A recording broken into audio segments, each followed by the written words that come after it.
Hey everyone, what's up? Is your Roku remote not working properly? Don't worry, in this video I will show you some quick and easy fixes to get your Roku remote working again. Let's start the video. Step 1. Check the batteries and connections. One of the most common reasons why a Roku remote may stop working are dead or faulty batteries.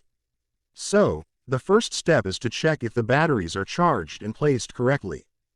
Open the battery compartment on the back side of your Roku remote and replace the old batteries with new ones. Make sure they're inserted correctly.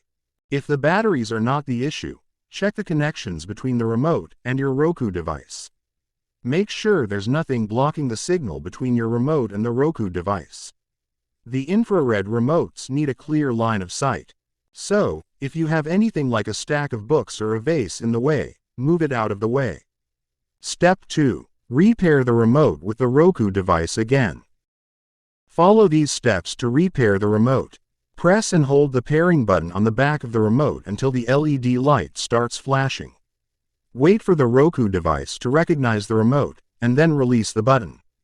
If the pairing is successful, the LED light will stop flashing, and the remote should start working again. Keep in mind that not all Roku remotes have to be paired. This step only refers to enhanced remotes. You can check which type of remote you have by just removing the battery cover and seeing whether there's a pairing button or not. Step 3. Reset your Roku device and remote.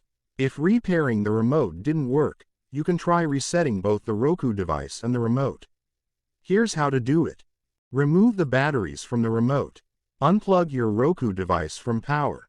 Wait about 10 seconds, then plug it back in. Once the home screen appears, insert the batteries back into the remote. Wait for the remote to establish a connection with the Roku device. Step 4. Use the Roku mobile app as an alternative remote.